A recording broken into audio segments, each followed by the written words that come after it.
Tout dépend de là où se trouve notre esprit. Où est notre tête? Puisque c'est la tête qui dirige le reste du corps. C'est l'histoire d'un chassid, d'un élève du rabbi Marash, le rabbi Shemuel. Il va le voir et lui dit, voilà, mon métier c'est de vendre des chaussettes. Le seul problème c'est que je passe mon temps à penser aux chaussettes.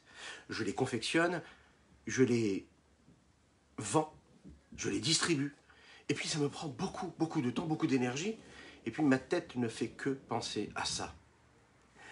Le rabbi Shmuel l'a regardé comme ça, il lui a répondu, il lui a dit, j'ai l'habitude de voir des pieds chausser des chaussettes, mais rarement j'ai vu une tête chausser des chaussettes, et encore moins des chaussettes dans une tête.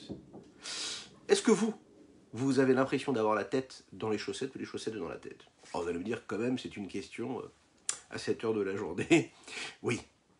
Est-ce que c'est notre cerveau qui dirige notre corps, nos émotions, ou bien est-ce que c'est l'inverse? Est-ce qu'on est capable de garder une tête, un esprit clair, serein, limpide, ou bien on le laisse vraiment se laisser emporter par les émotions, et puis c'est nos émotions et les autres membres du corps qui dirigent et qui amènent la tête là où ils ont envie d'aller. C'est justement le principe de Mohar Shalit à la lèvre. C'est le cerveau qui doit maîtriser le cœur. C'est un grand principe. Le Rabbi Shlomo Zalman de l'Igadi nous le dit à travers l'étude que nous faisons tous les jours, quotidiennement, Baruch Hashem, avec l'aide d'Hachem. Et nous apprenons justement à prendre le contrôle de cet esprit-là.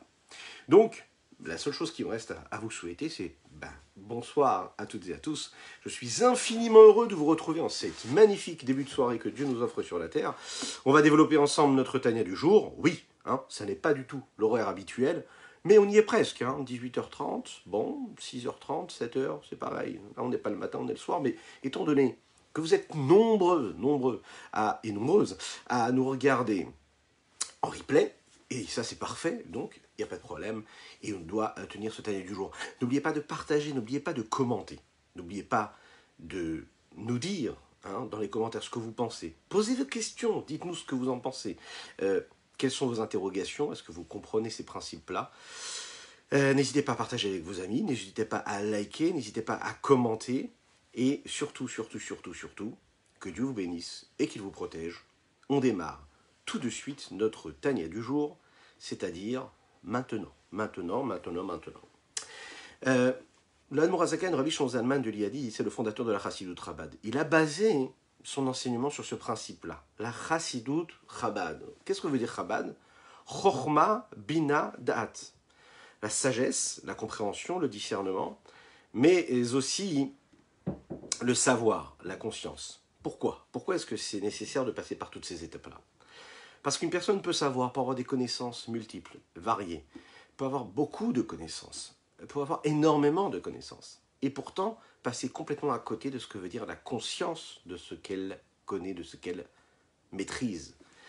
Un homme, il peut être très intelligent, il peut avoir l'intellect qui est débordant, mais passer complètement à côté du message. Pourquoi? Parce que la Torah, c'est pas juste une sagesse intellectuelle, mais c'est quelque chose qui doit se vivre vraiment dans la vie de tous les jours, dans notre quotidien, et surtout, dans notre propre personne. Ça veut dire réussir à se transformer, à se travailler, à devenir quelqu'un de meilleur, à véhiculer le message et la mission que Dieu nous a donnée sur terre, faire de ce monde un lieu de résidence pour Dieu. Que ce monde-là, ce soit un monde de Dieu de résidence, où Akadosh Baruch Hu puisse se sentir chez lui. Vous allez me dire, mais c'est Dieu qui a créé le monde. Notre but, c'est de révéler et de faire rayonner la présence divine ici-bas sur terre. Nous avons parlé dans le dernier cours de ce principe-là, de l'âme dans ce corps-là, et que cette âme-là faisait vivre ce corps qui était doté de 248 membres, et c'est 365 artères, nerfs, différentes façons de l'expliquer, et c'est à travers ces énergies-là que Dieu existe, et c'est à travers ces énergies-là que Akadosh Baruch Hu, que Dieu nous donne la force de vivre et de sanctifier notre existence. On a appris aussi une chose, que bien que dans cette âme-là, il y avait différentes énergies, que chaque énergie, chaque vitalité qui était donnée à chaque membre du corps, elle était en fonction de ce membre du corps. Que l'énergie qu'il y avait dans la tête ne pouvait pas être l'énergie qu'il y a dans le pied, ou bien l'énergie qu'il y a dans les mains ne peuvent pas être la vitalité, l'énergie qu'il y a par exemple dans la capacité, dans le don que nous avons de pouvoir voir ou entendre, Baruch Hashem. Ça n'est pas pareil. C'est adapté. Les réceptacles ne sont pas les mêmes, et donc la lumière qu'il y a dans ces réceptacles n'est pas la même aussi. Mais nous avons aussi vu qu'il y avait quelque chose qui dépassait tout ça, c'est la nefesh, la neshama. Et la neshama, elle est au-dessus de toutes ces contingences-là. Donc ça veut dire qu'elle a un point culminant qui est le Eitzem HaNefesh, la profondeur, l'essence même de cette âme-là, qui dépasse toutes ces limites-là, toutes ces formes, et qui, elle, la relie à ce qui est de plus infini, de plus illimité chez Akadosh Baruch Hu, c'est-à-dire Akadosh Baruch Hu lui-même, Dieu lui-même. L'Echaim, l'Echaim, l'Echaim.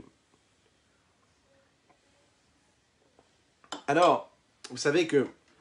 Alors, aujourd'hui, nous étudions pour le mérite de Moshe Michael Saadoun, qu'Akadosh Baruch Hu lui envoie, eh bien, un bon zivoug, voilà, qui se marie rapidement, et puis que Moshe et Michael Saadoun aient une vie belle, sereine, tranquille, matérielle et spirituellement parlant, oui, dans tous les domaines, une belle bénédiction, dans une opulence matérielle et spirituelle, pour lui, pour ses parents, une bonne santé, et puis toutes les bénédictions du monde. Voilà. Vous pouvez dire Amen, Amen, chez vous à la maison, si vous êtes en voiture, et puis si vous êtes encore au travail, ou tout simplement l'écrire dans les commentaires, hein, ou le dire. Voilà, c'est parfait comme ça. Regardons ce que le Tanya a à nous dire aujourd'hui. Dans le cerveau, il y a tout ce qu'il y aura dans tous les membres du corps. L'essence même de cette neshama, de cette âme-là, dépasse même les membres du corps. C'est la raison pour laquelle, puisque cette neshama dépasse même toutes les contingences et toutes les limites que peuvent avoir les différents membres qu'il y a dans le corps de l'homme, eh bien, elle les dépasse. Elle se trouve autant dans le pied que dans la tête. De façon égale. Elle n'est pas là pour leur donner une forme ou une qualité ou l'expression de leur différence. La Neshama, elle a 613 capacités, on va appeler ça aussi 613 potentiels différents, qui sont censés s'exprimer à travers les membres du corps, et dans chaque membre, il y a une qualité particulière, en fonction de ce dévoilement de lumière qui provient de l'âme, et qui va venir se poser sur ce membre de ce corps-là. Ça veut dire que cette lumière-là, cette vitalité qui lui est propre, qui est là pour faire vivre le corps, va s'exprimer de manière spécifique dans tel membre ou dans tel membre. C'est la raison pour laquelle nous disons que l'essentiel de cette âme-là, c'est-à-dire l'endroit où elle est vraiment, sa base, si on veut, c'est dans le cerveau. Pourquoi dans le cerveau? Parce que le cerveau, il régit tous les autres membres du corps. C'est du cerveau que vient toute la vitalité de tous les différents corps. Et bien que le cerveau est aussi considéré comme un des membres du corps, il a quand même ça en plus, qu'il est celui par qui tout passe. C'est-à-dire que la vitalité du pied passe par la vitalité du corps, du cœur, du cerveau. Et c'est la raison pour laquelle la neshama, bien qu'elle soit dans tous les membres du corps, l'essentiel de cette neshama là se trouve dans le moar, dans le cerveau. Et de 4 façons. Première chose déjà qu'il faut savoir, que le cerveau c'est celui qui est créé en premier. D'ailleurs, d'où vient la petite goutte qui va donner naissance à l'enfant qui va naître? Du cerveau. Ce qui va constituer, ce qui va devenir ce petit enfant-là, c'est le cerveau qui va précéder tout le reste. Le premier membre du corps qui va recevoir de la vitalité de l'âme, qui lui correspond, c'est le cerveau. C'est en réalité tout ce qu'il y a dans le cerveau. Et tout ce qu'il y a dans le cerveau va être là pour exprimer les forces de ces 3 niveaux intellectuels qu'il y a en lui, à savoir Chokhma, Bina, Da'at. La sagesse, la compréhension, le discernement et le savoir et la conscience. Ces outils-là ont été constitués justement pour exprimer leur capacité à travers ces outils-là, intellectuels. Et donc c'est la première chose qui vient de l'âme vers le corps, avant que les yeux puissent voir, avant que les oreilles puissent entendre, avant que la bouche puisse parler. Il y a d'abord le cerveau qui commence déjà à travailler, d'exprimer et de mettre en mouvement un système intellectuel à travers ces 3 niveaux-là, la chokhma, la bina et la da'at. Tout est inclus dans ce mohar, dans ce cerveau-là. Pas seulement ça, pas seulement ses capacités de voir, d'entendre, de parler, mais également tout ce qu'il y a de plus raffiné, qui nous paraît plus subtil, qui nous paraît plus caché, plus voilé, ou parfois même plus grossier. Tout se trouve à la base dans le cerveau. Par exemple, dans le cerveau, on a la capacité de comprendre, de se concentrer pour écouter quelque chose, par exemple. C'est différent de l'écoute. La capacité de concentration, ça vient du cerveau. Une personne peut avoir de l'intelligence, peut avoir différents pouvoirs et capacités développés. Si elle n'est pas capable de se concentrer sur ce que la personne est en train de lui dire, une autre personne, si elle n'est pas capable de se concentrer sur ce qu'elle est en train de comprendre intellectuellement, elle ne pourra pas utiliser les autres dons, les autres potentiels qui viennent de son cerveau, si elle n'utilise pas ce potentiel-là aussi également. Elle a besoin de ce potentiel qui vient du cerveau, à savoir la concentration. Le mouvement, de pouvoir bouger les différents membres de notre corps. Ça aussi, c'est quelque chose de très particulier. Et tout ça vient d'où? Du cerveau. C'est le cerveau qui dirige. Bien avant que la main puisse bouger, il y a un concept dans le cerveau qui va lui dire et dicter qu'il y a ce principe-là, qu'il y a la possibilité de bouger une main. Chaim.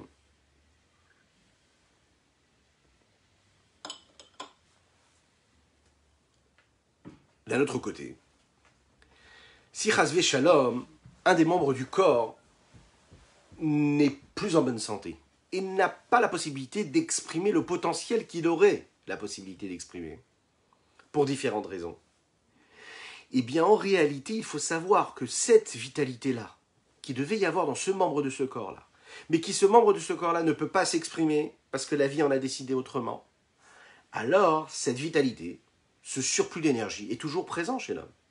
Et qu'est-ce qui va se passer? Eh bien, il va se mettre en attente, en stand-by, et cette énergie, cette lumière-là, va s'exprimer dans d'autres membres du corps. C'est la raison pour laquelle on le voit, on le constate, que les personnes qui ont malheureusement vécu des épreuves dans la vie et qui n'ont pas la possibilité d'utiliser tous les membres de leur corps, eh bien, l'énergie qu'il y a dans les membres de leur corps qui, eux, sont en bonne santé, sont décuplées. Et ils ont beaucoup plus de force pour voir ou pour entendre s'ils ont un problème au bras. Ils ont plus de force dans les jambes s'ils n'ont pas la possibilité d'avoir de la force dans les bras. Ils ont beaucoup plus de force dans les bras ou dans le cœur ou dans le cerveau ou dans la vue ou dans l'ouïe s'ils n'en ont pas dans les jambes, etc., etc. Pourquoi? Parce que tout vient du cerveau et que cette énergie qui vient du cerveau, elle, n'est jamais changée en réalité.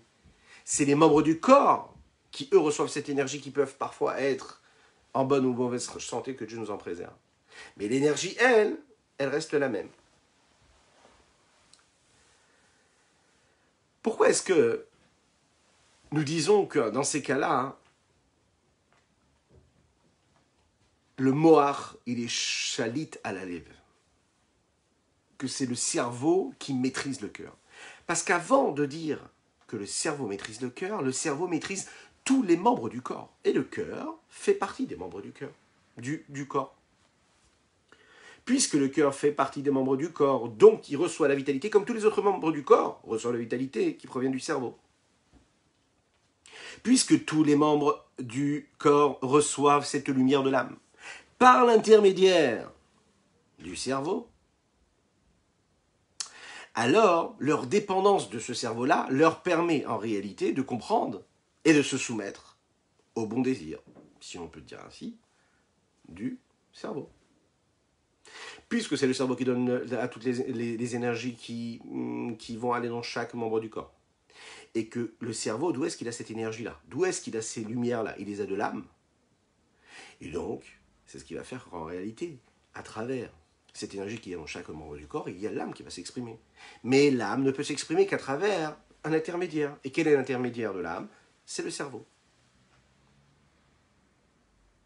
Il n'y a aucun membre du corps qui n'aurait la possibilité de bouger sans l'appréciation, sans l'avis, si vous voulez, du cerveau. Si le cerveau décide de se mettre en mouvement, alors les pieds et les mains vont se mettre en mouvement. Si le cerveau décide qu'il faut s'arrêter, eh bien on va s'arrêter. On n'a jamais vu un pied qui avançait sans l'ordre du cerveau. Alors, on l'a expliqué, mais on n'a pas expliqué pourquoi c'est comme ça. Pourquoi c'est ainsi que le cerveau, lui, dirige le cœur. On pourrait dire qu'en fait, le cœur, c'est pas comme tous les autres membres du corps. Pourquoi? On dit que Nefesh Bassar Badam I, l'âme de la chair, se trouve dans le sang. Qu'est-ce que ça veut dire? Ça veut dire que la vitalité de l'homme, le fait qu'on ait de l'oxygène, qu'on puisse vivre en bonne santé, Bezrat Hashem pour toutes et tous, c'est parce qu'en réalité, ça se trouve dans le sang. Et puisque le sang lui provient du cœur, donc ça veut dire que la vie elle provient du cœur. La vie, l'oxygène provient du sang qui lui va dans tous les membres du corps. Et il faut absolument que le sang puisse aller dans tous les membres du corps et que tout se passe comme il faut. Et que quand le sang il fait son voyage comme il faut et qu'il retombe et qu'il revient, il retourne au cœur, et que le cœur, par les battements, etc., les pulsations, eh bien qu'est-ce qui va se passer? Il y a encore une fois le mouvement du sang qui se remet en mouvement. Eh bien le cœur fait en sorte que le sang puisse aller dans tous les membres du corps. Et là le corps il est en bonne santé. Donc en réalité, qui n'est fait Shabbassar Badami? La vitalité, elle est roulée dans le sang, et le sang lui provient du cœur. Donc a priori, le cœur, c'est le centre de la vie, de l'âme et du corps. Donc en réalité, on pourrait dire qu'il est égal au cerveau, si ce n'est plus, on pourrait dire même qu'il dépasse le cerveau. Peut-être que le cerveau, c'est lui qui va diriger les autres membres du corps, et qui va donner les ordres qu'il faut à tous les membres du corps. Mais là, on voit que le cœur, lui, il a plus que ça. Il a la vie même. Donc a priori, le cœur devrait dépasser le cerveau à ce niveau-là. Si vous vous souvenez bien, dans le chapitre 12 du Tanya, nous avons étudié quelque chose d'extraordinaire, une base. L'homme, il a été créé avec cette nature-là, que le mot archalit à la lèvre, que le cerveau, lui, maîtrise le cœur. C'est-à-dire qu'on est persuadé, nous, de vivre à contre-courant, puisque, globalement, on vit souvent en fonction de ce que notre cœur nous dit. On suit nos passions, nos pulsions, nos désirs, nos envies. Et tout ça vient d'où? Ça ne vient pas du cerveau, tout ça. Tout ça, ça vient du cœur. Toute la société qui nous entoure, elle tourne de cette façon-là. Elle est régie. Et il y a des gens qui sont assis du matin au soir pour essayer de trouver des solutions pour nous faire avoir envie, pour nous donner envie d'aller consommer telle ou telle chose. Mieux que cela, d'aller susciter le désir, d'aller créer même un besoin. Et pour créer ce besoin, ils vont créer des manques. Ces manques-là, ils vont donc leur donner forme et ils vont leur donner de quoi les compenser, donc ils vont créer des besoins. Ces besoins-là, ils vont nous montrer et ils vont nous les vendre d'une telle façon que on va se dire on ne pourrait pas vivre sans ces besoins-là. Et donc on va tout faire pour se lever le matin, courir à droite à gauche, être persuadé qu'il faut absolument qu'on consomme ça. Mais tout ça, ça vient d'où? Du cœur. Tout est basé sur l'émotion. Ok? Alors je ne sais pas s'il y a des publicistes parmi nous, s'il y a oui, bah oui. C'est le métier, hein, en réalité. C'est vraiment basé sur ça. Il y a des gens qui sont très intelligents, ils font des études pendant des années juste pour ça, pour faire en sorte de maîtriser nos émotions et savoir comment mettre nos émotions en mouvement. Et voilà que le Tanya, le Rabbi Shimon Zalman, vient nous dire, attention, sache que l'homme à la base, il a été créé, Moar Shalit à la lèvre. C'est le cerveau qui doit maîtriser le cœur, et non pas l'inverse. Alors dans ce cas-là, pourquoi est-ce que c'est le cerveau qui doit décider alors qu'on voit que la vie même, c'est la vitalité qu'il y a dans le cœur, qu'il y a dans le sang? La réponse en réalité, c'est que le cœur aussi, il a en réalité cette même forme que les autres membres du corps ont. On lui donne toute cette importance. Mais en réalité, c'est un membre qui est constitué de cette façon-là qui lui permet de recevoir du cerveau justement cette capacité de donner la vie. Cette capacité de régénérer tous ces mouvements-là de sang qui vont passer par lui et qui vont être renvoyés à tous les membres du corps. Cette qualité-là, d'où est-ce qu'elle vient? Elle ne vient pas de lui, elle vient du moar, elle vient du cerveau. Que le cerveau lui envoie au cœur, par quoi? Par un système nerveux, hein? On ne va pas rentrer trop dans les détails, mais c'est ça l'idée. Ce système nerveux va donner des ordres et des directives au cœur. Lui, le cœur, il reçoit quelle directive? Il reçoit les directives de battre. Voilà, de battre Bezrat Hashem en bonne santé. Et puis d'envoyer au sang et à tous les autres membres du corps ce qu'il faut et qu'il ait comme énergie. Et quand ce sang-là, il a l'énergie qu'il faut, à ce moment-là, il va aller dans tous les membres du corps et donc leur donner tout ce dont ils ont besoin. Et donc, s'il n'y a pas le cerveau à la base, eh bien le cœur ne peut pas faire ce qu'il est en train de faire. Parce que si le cœur fait ce qu'il est en train de faire, c'est parce que le cerveau lui a donné l'ordre de faire ce qu'il doit faire.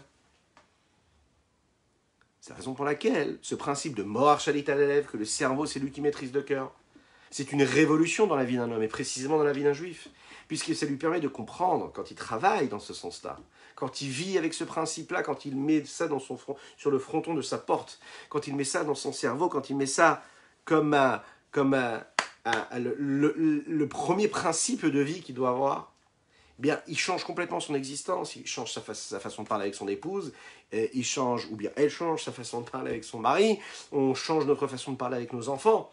on change notre perception de la vie, notre conception des choses. Pourquoi? Parce qu'on se rend compte qu'en réalité, à chaque fois qu'il y a quelque chose qui arrive, il y a une information qui arrive, on va tout de suite l'envoyer à notre cerveau. Notre cerveau, ça va être ce sas-là de refroidissement. Et une fois qu'il y a ce refroidissement-là, à ce moment-là, le cœur, il reçoit, il décide s'il peut ou il ne peut pas. S'il a droit ou il n'a pas droit. Mais quand on fait passer le message directement par le cœur, et qu'on oublie que le cœur, il est juste là pour accomplir ce que le cerveau lui demande de faire, les problèmes arrivent. Alors vous savez, je crois que c'est aujourd'hui, aujourd'hui ou hier, on a célébré, c'est important, oui, il y a des francophones parmi nous, c'est logique, on a célébré le bicentenaire de Napoléon. Est-ce que vous avez fait les chaïm pour le bicentenaire de Napoléon? Je ne pense pas qu'il faille faire le bicentenaire de Napoléon. Mais, très intéressant de parler de Napoléon aujourd'hui. Vous savez pourquoi? Parce que le Rabbi Shimon Zalman de Liadi, l'auteur du Tanya, il a eu un contact réel avec Napoléon. Quel est ce contact-là? Vous savez que le Rabbi Shimon Zalman de Liadi vivait en Russie, sous le pouvoir du tsar russe. La vie des Juifs là-bas était très compliquée. Ils n'avaient pas le droit d'étudier la Torah. Ils n'avaient pas le droit de diffuser la Torah. Le Rabbi Shimon Zalman de Liadi donnait sa vie pour cela. Il y a des chassidim, des élèves du Rabbi Shimon Zalman de Liadi qui ont donné leur vie pour cela. Pour continuer à mettre les téphilines, pour continuer à garder le Shabbat, pour continuer à faire la Brit Mila, pour continuer à manger kasher.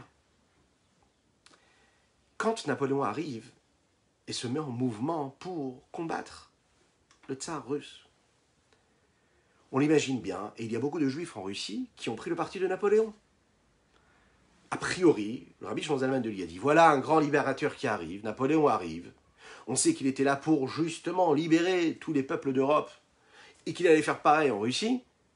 On aurait pu imaginer que le Admorazaken aurait dû sauter donc sur cette occasion-là, et de cette façon-là, se libérer du tsar russe, du pouvoir russe en place. Le Rabbi Shimon Zalman de Liadi s'est exprimé ainsi, il a dit: peut-être qu'avec Napoléon, notre corps sera libéré, mais notre âme, elle sera complètement emprisonnée. Alors qu'avec le tsar russe, notre corps qui est emprisonné, mais notre âme qui est libre. Pourquoi? Parce qu'on sait très bien que Napoléon, ce qu'il a fait ici, que ce soit en France, dans tous les pays d'Europe, et c'est ce qu'il comptait faire aussi en Russie, c'est qu'il voulait faire en sorte que les Juifs vivent de la manière la plus assimilée possible. Ça veut dire qu'on vous laisse en vie, on vous laisse libre, mais on vous apporte la culture, on vous apporte l'ouverture d'esprit, on vous apporte tout. Ouais. Mais on vous fait surtout oublier que vous êtes juif. Ah, vous pouvez continuer à être juif, mais ne pratiquez pas la Torah et les mitzvot. Assimilez-vous au reste du peuple. Et ça, le Admorazaken avait senti, l'avait vu. C'est la raison pour laquelle il a décidé de ne pas suivre les autres communautés qui, par exemple, suivaient Napoléon, mais qui, lui, il a décidé à ce moment-là de suivre le tsar russe, qui lui était a priori son ennemi, mais il préférait l'ennemi de son corps que l'ennemi de son âme. Donc l'Admorazaken va devenir lui aussi du coup l'ennemi de Napoléon, et donc de ses soldats. À cette même époque, il y avait un des élèves, un des grands chassidim du Admorazaken qui s'appelait Moshe Meiselitch. Et Moshe Meiselitch était très très très intelligent, un très grand chassid qui avait une culture générale extraordinaire. Et ce Moshe Meiselitch, il parlait le français, il parlait le russe. Donc, il a été recruté dans l'armée russe pour aller s'introduire dans toutes ces personnes-là qui étaient très très proches de Napoléon. Et il va réussir à devenir un des traducteurs, puisqu'il parlait le français et le russe, un des traducteurs des hommes qui étaient très très proches de Napoléon. Un jour, il se trouve avec les chefs des armées, et bien sûr, on parle de secrets militaires, secrets des différents combats qui vont avoir lieu dans les jours qui vont suivre. Et lui, bien sûr, Moshe Meiselitch entend, et ensuite il va colporter ce qu'il doit colporter. Il est espion. Napoléon entre dans la pièce, qui lui aussi était avait l'esprit très affûté. Il va vers lui directement, il entre dans la pièce, il pose sa main sur son cœur et lui dit: tu es un espion. Et là, le juif Moshe Meiselitch, vous l'imaginez bien, n'importe quel espion, normalement, aurait tout de suite perdu tous ses moyens. Sans rien dire, Napoléon arrive et pose sa main sur lui et lui dit: tu es un espion. Vous imaginez un petit peu ce que ça veut dire. Et là, vous l'avez compris pourquoi Napoléon met sa main sur son cœur. Parce qu'en mettant sa main sur son cœur, il aurait pu voir si le cœur bat plus vite que normal, alors ça veut dire qu'il ment, et que c'est vraiment un espion. Et si son cœur ne bat pas spécialement vite, c'est que ça n'est pas un espion. Et là, Moïse Meselitch n'a pas besoin de prendre de respiration, n'a pas besoin de faire d'exercice de respiration pour calmer le rythme de son cœur. Il reste calme. Napoléon le regarde, il laisse encore quelques secondes sa main sur son cœur, et Moïse Meselitch se retrouve libre. Napoléon détourne la tête et se dit non, ça n'est pas un espion. Son cœur ne bat pas plus vite que la normale. Quand la guerre se termine et qu'il raconte cette histoire-là, tous les chassidim lui ont posé la question, ils ont dit mais comment tu as pu faire une chose pareille alors que tu étais vraiment un espion? Comment est-ce que tu as pu faire en sorte que ton cœur ne batte pas plus vite que ça, plus vite que la normale? Et là, il a répondu quelque chose, il a dit, mais je ne comprends pas. Nous sommes tous les élèves du Admor HaZaken, le Rabbi Shlomo Zalman de Liadi. Et le Rabbi Shlomo Zalman, c'est ce qui nous enseigne à travers tous ses écrits. Mohar, Shalit, à l'élève, que c'est le cerveau qui maîtrise le cœur. Donc, puisque c'est le cerveau qui maîtrise le cœur, j'ai juste fait ce qu'on m'a appris à faire. Mon cerveau a maîtrisé mon cœur. C'est intéressant de raconter cette histoire aujourd'hui, bicentenaire de Napoléon. Mais ce qui est très très intéressant de voir ici, c'est quoi? C'est que justement nous parlons de ça aujourd'hui et que le Admor HaZaken nous parle de ça. Imaginez un petit peu. Dans ce Tanya du jour, on ne l'a pas décidé. Il nous dit que Mohar Shalit à la lèvre. C'est-à-dire que peu importe ce que tu es dans la vie, peu importe ce qui se passe dans ton existence, peu importe ce que tu as reçu comme cadeau ou pas dans la vie, peu importe si c'est compliqué, si c'est moins compliqué, peu importe si tu as tes soucis à toi, c'est de devoir gérer ton opulence matérielle ou spirituelle. Parce que nous vivons, Baruch Hashem, dans des périodes où on n'est pas tous dans des difficultés matérielles ou spirituelles, mais avec toute cette abondance matérielle et spirituelle, parfois on n'arrive pas à trouver la bonne route. Parfois on se perd dans ce monde de mensonges. Alors, on te dit, rappelle-toi bien d'une chose, toujours, toujours, toujours, peu importe que tu vives sous Napoléon, sous Macron, hein, sache bien une chose, que tu vis sous quoi? Sous Dieu. Première chose. Et en dessous de Dieu, il y a quoi? Il y a ton cerveau. Et le Mohar, ton cerveau, lui, c'est lui qui dirige ton cœur. Et ton cœur, il n'a pas son mot à dire. Ton cerveau, c'est lui qui le dirige pour que tu puisses vivre et respirer. C'est ton cerveau qui dirige. Si c'est ton cerveau qui dirige ton cœur et qui lui donne l'ordre de donner des pulsations, et que ces pulsations permettent au sang d'aller dans tous les membres du corps en bonne santé pour chacune et chacun jusqu'à 120 ans, dites Amen. C'est le même cerveau qui est capable de diriger ton cœur quand ton cœur il te demande de faire ce que tu ne devrais pas faire. Ce même cœur qui te dit « Ah, tu devrais désirer ce que tu ne dois pas désirer. » Ce même cœur qui te joue des tours, qui te fait perdre ton temps, ton énergie dans tous les plaisirs du monde. Ce même cœur qui te fait perdre du temps et de l'énergie dans tout ce que tu pourrais faire et que tu ne fais pas. Pourquoi? Parce que tu te laisses complètement prendre, parce que ton cœur t'exige. Mohar Shalit à la lèvre. Tu peux être ce juif-là qui est espion sous Napoléon. Tu peux être aussi ce juif-là qui vit en France, au Canada, à Montréal, à qui on fait un grand coucou, qui nous regarde en replay tous les jours. Baruch Hashem. Tu peux vivre partout, tu peux vivre à Tel Aviv, à Yerushalayim, et vivre la même chose. Faire en sorte que quand on met quand tu mets ta main sur ton cœur, ou que n'importe qui vienne, entre dans la pièce et mettre la main sur ton cœur, il verra que peu importe ce que tu es en train de vivre, tu es capable de diriger ton cœur. Mais après, ça c'est un sportif.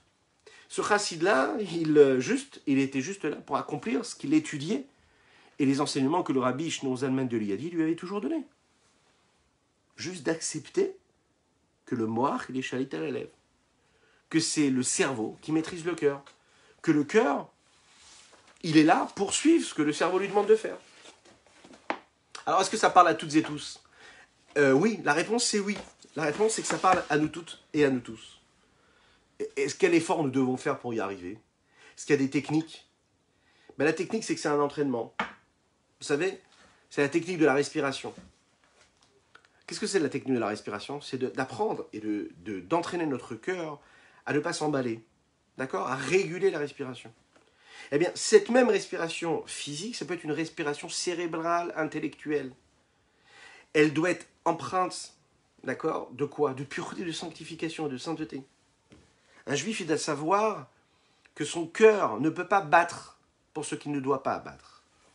Il doit abattre pour ce qu'il faut. Il doit le diriger. Et pour le diriger, il doit s'entraîner. Et qu'est-ce qu'il doit faire pour s'entraîner? Il doit juste faire une chose. Parfois baisser la tête, souvent baisser les yeux, regarder un livre, ou peut-être parfois lever les yeux pour regarder un live de Chassidut, c'est bien aussi, et voir ce que la Torah nous demande. La technique, c'est quoi? C'est les 613 mitzvot, de la même manière que ce cœur qui dépend des ordres du cerveau, font partie de ces 613 membres qu'il y a dans le corps. 248 membres, 365 nerfs et artères. Tu dois bien comprendre une chose, que tu dois utiliser ces 613 mitzvot qui nous ont été donnés dans la Torah pour les faire vivre, les faire vibrer à travers cette énergie qui vient dans ton corps. Des deux côtés. Ce sont des vases communicants, parce que dans ces 613 mitzvot, il y a les 613 énergies qui te permettent d'avoir une vie sereine, tranquille. Ces 613 mitzvot, c'est ce qu'on appelle la hamshacha, ce qu'on est capable d'attirer et de faire descendre ici-bas lorsqu'on accomplit chacune de ces 613 mitzvot. Ça ne se fait pas d'un coup, mais ça se fait à travers chaque mitzvah qui se présente à nous. Et c'est ce que nous allons voir ici dans les mots du Admor HaZaken, de Rabbi Shneur Zalman. Lechaim, lechaim, lechaim.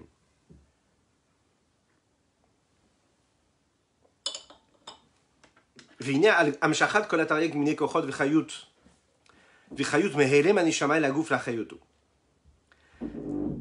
Les Chachamim ont parlé de cela, c'est-à-dire de toute cette force qu'on est capable de faire descendre par l'intermédiaire des 613 forces et vitalités, pour les faire sortir du voile de l'âme vers le dévoilement réel du corps et de sa vitalité. Cette force-là, qui nous permet de bouger, cette force qui coule dans nos veines, cette énergie-là, doit passer d'abord par ce point central. Baruch haba mon ami Shai, Baruch haba, Baruch haba. Doit passer par ce point central qui se trouve dans le corps de l'homme, qui est donc le cerveau qui est dans la tête. Velachen, l'Admor HaZaken nous dit, pourquoi il dit M et pas ou? Pourquoi M? Depuis quand le cerveau, ça devient les cerveaux? Parce que vous allez voir dans les termes ici, je ne sais pas si on aura le temps ce soir de parler des différents cerveaux qu'il y a, mais il y a différents cerveaux en réalité. On appelle ça les mochin. C'est la raison pour laquelle, que ce soit dans la Kabbalah ou la Chassidut, nous parlons de mochin des gadlut, mochin des katnut. On peut demander à Shuliran aussi comment est-ce qu'il nous exprimerait et définirait ces mochin de gadlut et mochin des katnut. Qu'est-ce que tu en penses, Ishaï? Shuliran. Oui, mochin des gadlut. Ces mochin, c'est-à-dire ces forces du cerveau qui sont dans la tête, sont différents. Et eux, Mekablim Trila Koach Vachayut Arahu Lahem, ils reçoivent eux déjà une force et une vitalité qui leur est propre, les misgam utechunatam, en fonction de ce qu'ils peuvent recevoir et intégrer, en fonction de leur qualité. Comment? Ils se définissent en trois parties déjà pour commencer. Chorma, binadat, la sagesse, la compréhension, le discernement, et puis le savoir, la conscience. Vechol hashayach lamochin, et tout ce qui est au contact de ce cerveau-là et de ces différentes forces, cérébrales, pardon. Venozo bilvad. Et ce n'est pas tout. Ça n'est pas juste cette vitalité précise et particulière que le cerveau reçoit. Le cerveau va recevoir la vitalité qu'il y a dans tous les différents membres du corps, aussi bas qu'ils puissent paraître à nos yeux. Ils vont recevoir cette même vitalité que le cerveau reçoit, c'est-à-dire la vitalité qu'il reçoit pour lui-même être générateur, lui aussi, de mouvements pour le reste du corps. Vous imaginez? Gamken, Klula Umulbeshet Bamuchim Shebarosh. Toutes les forces qui sont utilisées dans le corps sont dans le cerveau. Ils sont dévoilés là-bas. Tout ce qui correspond aux 248 membres qu'il y a dans le corps, eux ne sont pas dévoilés. Ils ne se dévoilent que quand ils sont en action. En fait, ils sont un peu comme le rayon du soleil par rapport au soleil. Ça veut dire qu'ils éclairent, ils sont présents, mais ce ne sont pas réellement ce qu'ils sont eux-mêmes. Vesham. Et qu'est-ce qui se passe là-bas? Dans le cerveau, qui a dans la tête. Oui, Karav et Shorcha Shalam Shachazu, c'est la base même de cela, de ce dévoilement de lumière et de vitalité. Bifrinat Giluya Or ve'achayut shel kol haneshama kula. Dans les dévoilements de la force, de la vitalité qui se trouve dans le cerveau de la tête, se dévoile l'essentiel même de la vitalité qui provient de l'âme à la base et qui viendra ensuite vers le corps. Ou misham, et de là. Mitpashetet yara lishar kol haevarim. Ou mekabel kol echad kor vechayut harayulo lefi misgo kefi misgo trunato. Par cette force de vitalité qu'il y a dans le cerveau, qui est dans la tête, il y a donc en même temps un dévoilement de la lumière de l'âme qui s'opère, et tout ça va se révéler dans la particularité et dans la définition précise que vont être chacun des membres du corps, dans leur subtilité et dans leur particularité. Prenons un exemple, ce qu'on a vu tout à l'heure à l'oral. Le don que nous avons de pouvoir voir, d'accord ? Ce qui se révèle dans les yeux, c'est la capacité que j'ai de voir, ce potentiel-là, ou bien le potentiel que j'ai de pouvoir entendre.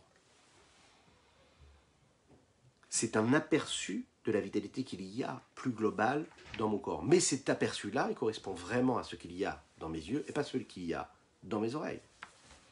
Ça n'est pas du tout la même vitalité. Et toutes les forces se diffusent et proviennent du cerveau, comme nous l'avons dit. Pourquoi ? Parce que le lieu de résidence de base même de cette neshama, c'est dans le cerveau. Bifrinat Gilouy, de manière totalement dévoilée. Parce que c'est là-bas que se révèle la vitalité globale qui vient de cette neshama-là. Ça veut dire qu'en fait, l'âme elle-même, elle ne se dévoile pas. L'âme elle-même, elle est trop. Elle est bien plus haute même que le cerveau. L'âme ne se dévoile pas dans l'ongle du pied et elle ne se dévoile pas non plus dans le cerveau de la tête. Par contre, il y a un rayonnement de cette âme-là qui se révèle et qui se dévoile dans le cerveau de la tête. Et ce rayonnement de cette vitalité, le dévoilement qu'il va y avoir dans le corps, va dépendre aussi de ce rayonnement-là qui provient de cette lumière-là de l'âme. Rak. Les forces de la vitalité qu'il y a dans les membres sont donc juste cette lumière, ce reflet de cette lumière-là qui vient, et qui vient d'où ? Eh bien, de cette lumière de l'âme qu'il y a dans le cerveau. Et vous suivez, hein, faut rien lâcher. Vous savez, c'est un petit peu comme ce filet de lumière-là, qui va éclairer, et qui provient du soleil, et qui va entrer dans différentes pièces. La lumière, d'accord, ne peut pas se séparer, le reflet de lumière, le rayonnement qui provient d'une source de lumière, ne peut pas se séparer de sa source. Même quand ça ne se voit pas. Bien sûr, quand on regarde une pièce, on voit la lumière qui est dans une pièce, parfois on ne voit pas le soleil. Parfois on est dans une pièce avec une grande fenêtre, on voit la lumière qui est dans la pièce, et on est capable de regarder par la fenêtre et de voir le soleil qui entre dans la pièce. Et là on se dit, aujourd'hui il fait beau, le soleil est bien là, il est présent, il n'y a pas trop de nuages qui cachent et qui voilent sa lumière, et donc on rentre dans une pièce et on dit, voilà, c'est une pièce qui est ensoleillée, le soleil entre, c'est-à-dire qu'on prend conscience du soleil. Quand on voit la lumière, on voit le soleil. Mais parfois on va rentrer dans une pièce, et dans cette pièce-là, qu'est-ce qu'on voit ? On voit juste un reflet de lumière. On voit que cette pièce-là est éclairée. Mais est-ce qu'on voit réellement une présence forte, puissante de soleil ? Non. On voit un reflet de soleil. Maintenant, est-ce que ce reflet-là est détaché de la base même ? Est-ce que ce reflet de lumière se détache du soleil ? Non. Il est toujours connecté au soleil. Seulement comme tu es dans une petite pièce qui, elle, est dans une autre pièce, donc le soleil il est beaucoup moins présent, donc tu as l'impression que tu ne vois pas le soleil. Donc tu ne penses pas tout de suite au soleil, tu ne penses pas tout de suite à la source. Mais en aucun cas il se détache de cela. Ben, c'est pareil avec l'âme qui est dans le cerveau. En fonction de l'énergie, de la vitalité qu'elle va donner à chaque membre du corps, elle restera toujours attachée à sa source. Cette vitalité qu'il peut y avoir dans les ongles du pied comme dans le cerveau, ça viendra toujours de la source première qui est quoi ? La neshama. ce point culminant de l'âme qui, lui, est en connexion réelle avec l'infini du Saint béni soit-il. Ça ne bouge pas, c'est pas du tout altéré.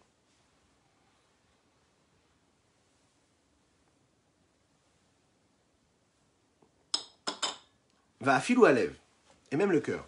Mais Kabel Me'amoar reçoit du cerveau, Velachen Amoar Shalitala Betoldato Kaniskar Leel, et c'est la raison pour laquelle le cerveau va pouvoir maîtriser toujours le cœur. Alors vous savez que le cœur, qu'est-ce que c'est le cœur? Le cœur, on en parle toujours du cœur. C'est la base. Le cœur, c'est le centre de la vie. C'est le centre de tous les mouvements qu'il peut y avoir dans ce que nous vivons dans notre corps.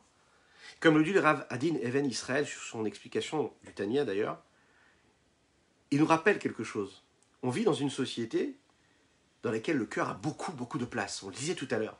Toute cette société de consommation dans laquelle nous vivons est basée sur les désirs, les passions, les pulsions, les envies. Hein. Et tout ça, ça vient quoi? Ça vient du cœur, ça ne vient pas du cerveau. Le Rav Adin Even Israël, il nous dit ici, c'est comme dans le corps. A priori, ce qui nous paraît le plus central, c'est le cœur.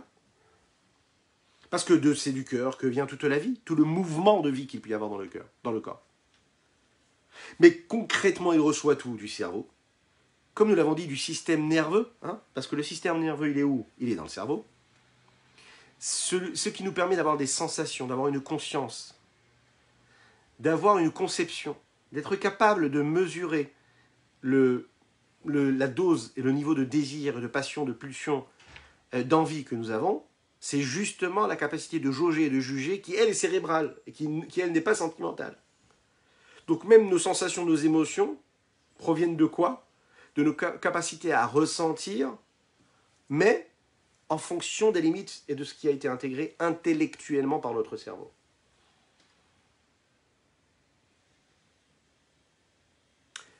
Nous voyons donc ici, pour conclure ce Tanya du jour, que nous avons tous la possibilité, nous avons tous le pouvoir et la capacité. En fait, c'est un pouvoir qui est illimité, qui est infini, puisque ce pouvoir-là provient de quoi? De l'âme qui se trouve dans notre cerveau, qui est au-dessus même de notre cerveau, qui dirige notre cerveau.